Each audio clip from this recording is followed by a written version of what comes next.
ராஜா. இப்படி தேடினவனுக்கு பரிசு.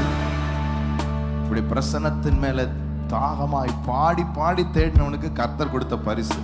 நீ போன எவ்விடத்திலும் உன்னோடு கூட நான் இருந்தேன். ஒரு சத்துரு விடாம உன் சத்துருக்களை எல்லாம் உனக்கு முன்பாக நிர்மூலமாக்கினேன். பூமியில் இருக்கிற பெரியோர்களின் நாமத்திற்கு ஒத்த பெரிய நாமத்தை உனக்கு நான் உண்டாக்கினேன். கர்த்தர் சொல்றேன்.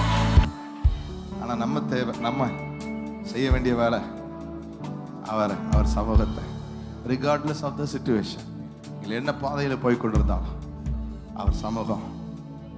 ஆமென் சொல்லுங்க. 105:4 அவர் வல்லமையை நாடுங்கள், அவர் சமூகத்தை நித்தமும் தேடுங்கள், அதற்காக நீங்கள் பாடுங்கள்.